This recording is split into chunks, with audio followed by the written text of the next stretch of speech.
Unlimited talk, text, and unlimited data for just $34.99 a month. That's pound 250 micro. Stop paying twice what you need to pay for the service you want and switch to an American wireless company that actually stands for something. Pure Talk. AM 560, The Answer.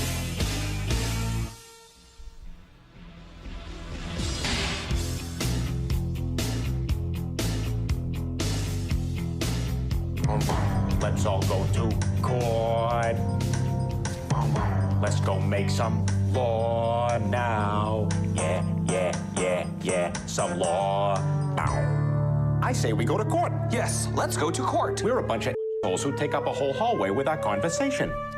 And they also wrote the script for The Lie of E. Jean Carroll. SVU, Law and Order.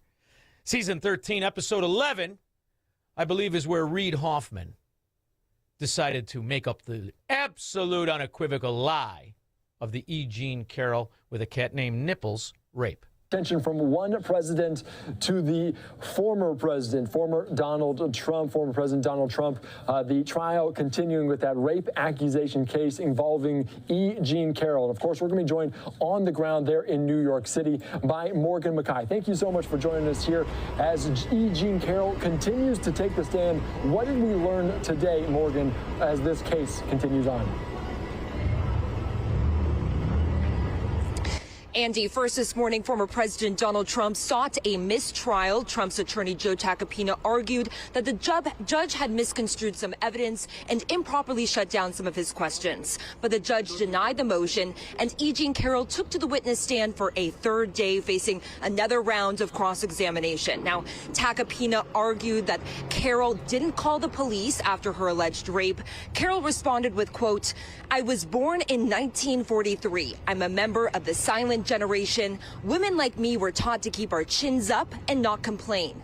She continued, quote, "I would rather have done anything than call the police." Tacopina, however, also brought up that Carroll had accused numerous men of sexually assaulting her, but Trump is the only one she decided to sue. Carroll says she only sued Trump because he called her a liar. But Tacopina brought up how one man, former CBS CEO Les Moonves, also publicly denied sexually assaulting Carroll. Carroll said denying it was different than calling her a liar. Tacopina also questioned Carroll about a Law & Order Special Victims Unit episode that came out in 2012. The episode depicts sex in a lingerie dressing room at the same department store Carroll is alleging Trump raped her. This came out about 7 years before Carroll's book accused Trump of rape. Now, Carroll later said she never watched the episode. The judge today saying they're still on schedule to complete the trial, possibly by the end of this week. She didn't have to watch the episode. Reid, fat pig, jello in a baggie, Hoffman did.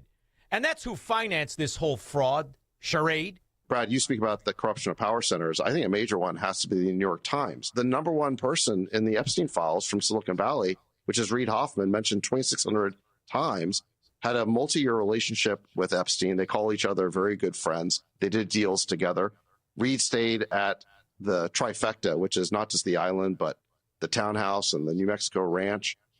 And if you're going to write about Silicon Valley, Reid was the one who introduced Epstein to Peter Thiel and Elon Musk and Mark Zuckerberg, organized that famous dinner. How can you not mention that as the root of Epstein's involvement in Silicon Valley? And yet, Reid just gets a mention in one sentence of that article along with several other people.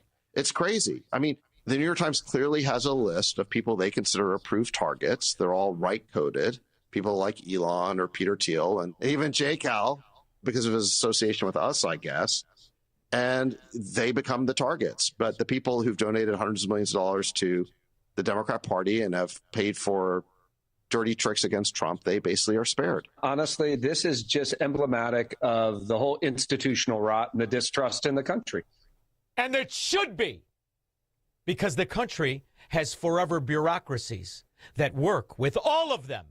And it stems back to the story nobody really is giving the attention it deserves. In 1985, a CIA officer started selling. Now at this exclusive reporting. Sorry, Julia. What? I know. Hallie, when I first heard this tip, I didn't think it was real. And then the court documents spelled out that there was a man who was an employee of a government agency that was found with $40 million worth of gold bars in his home. If you're wondering how many gold bars that is, the court document says it's about 308. What my team here at NBC News, Dan DeLuce and Gary Grumbach, and I found is that that man was not just an employee of any agency. He was a high-level official with top secret clearance in the CIA, and that he not only lied about what he was doing with this money, but that allegedly he also lied about his background, said that he graduated from a college he did not attend, that he went. Maybe he's going to run for president or senator or Congress. He is a Democrat. They don't care about lying. 312-642-5600. Broadcasting from the petri dish of corruption known as the state of Illinois.